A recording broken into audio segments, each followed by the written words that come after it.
Hi guys, good morning. Welcome for another video. So right now we are here in the Philippines and I'm in my hometown. In fact, it's my home city. Okay, and I'm here for a very short vacation, 1 week only. And I want to share something about the different products of the Philippines. You are looking at different varieties of rice here in the Philippines. Okay. Now, exchange rate is $1 is I think right now is 58 pesos. Okay.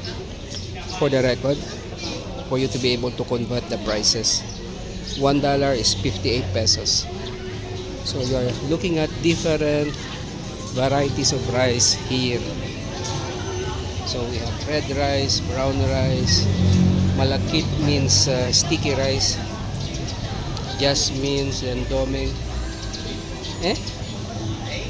So if you convert that to Kenya shillings, just multiply by I think 2.2, 2.3, something like that, the price. So that's the price per kg.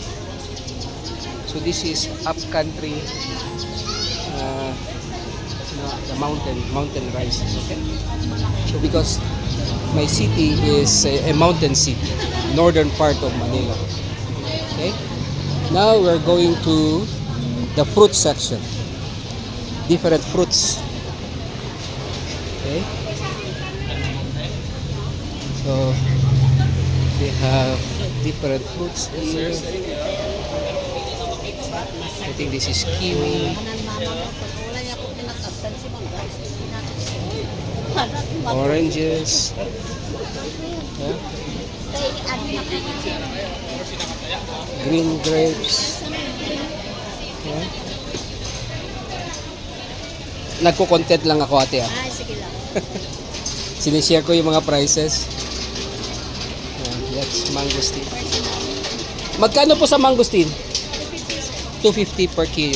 Per kg. Yeah, so those are the prices here. And so many, because this is a tourist attraction, tourist attraction city. And there are many, so these are strawberries.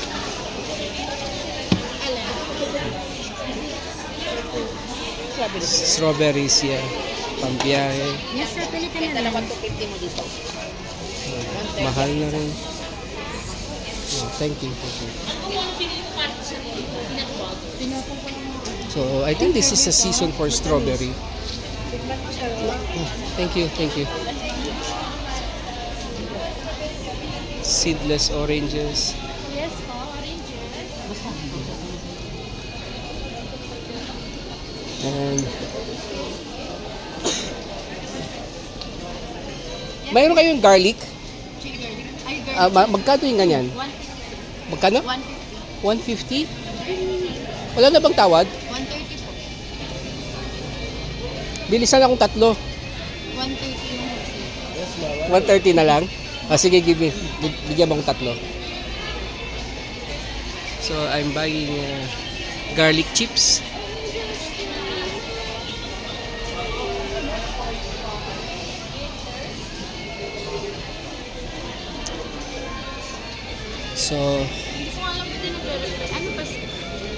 So garlic chips, this one. It's 130 pesos. That's let's just say $2. Yeah. Yan lang? Okay. Oo.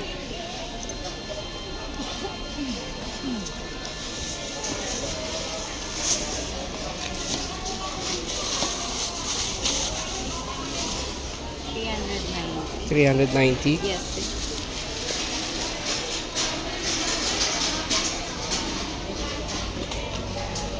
Thank you po. Thank you. Nagko-content lang ako, ah. Sige lang, sir. Go lang. Go lang. Thank you. Thank you, sir. So, we bought garlic chips. Let us see. Oh, so many vegetables here. Look at the different vegetables here. Nasa'y Brad? Nagko-content lang ako. Tinitikor ko lang yung mga prices. Sinishare ko sa mga viewers. Fresh sayote, cups. 3 for 100. Magkano kamatis dito? 200 a kilo. 200. Yes. Wow. Malalaki yan. 200. It's a big, big, big. Wow. Nice. Okay, thank you. Yes. It's expensive. In Kenya, tomatoes, I think at 95 shillings per kg. Here it's 200 per kg. Eh? See the price of those. Very expensive now. Maybe because recently the Philippines have been visited with so many typhoons and many crops were destroyed. Yeah. Look at that. Look at that. Beautiful, sige. Beautiful. Yes, ano yun? Uh, Sige, pili lang po, sir. mangosteen is 150 per kilo. One half. Minsan kasi Hindi panahon ng dragon fruit, no? ayun, may dragon fruit. Ayun pala, dragon fruit. 280. 280. Yes po. Yes, ano yun? Dragon fruit. Wow. Okay. Thank you.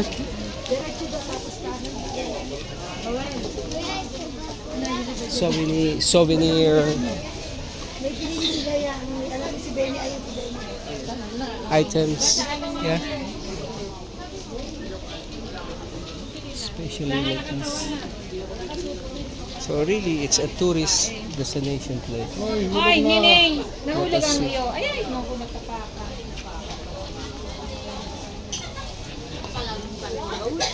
And it's clean. The place is clean. Yeah. So I would like to cut here because I'm going to do part 2. We're going to the fish and meat section later. Alright? So that will be part 2 of what you can see and buy in the public market of my home city here in the Philippines. Yeah. So let me go back somewhere. I think I need to buy some dried fish.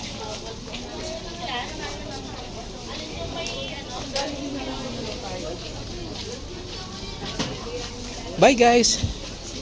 That's it for today for part 1. So we are in my home city in the Philippines, north of Manila. About 300 kilometers north of Manila. It's a mountain city. Bye guys. Enjoy the rest of your life. Mungu ao bariki. Kwaheri, bye. Blessings always. Wait for part 2 of this tour.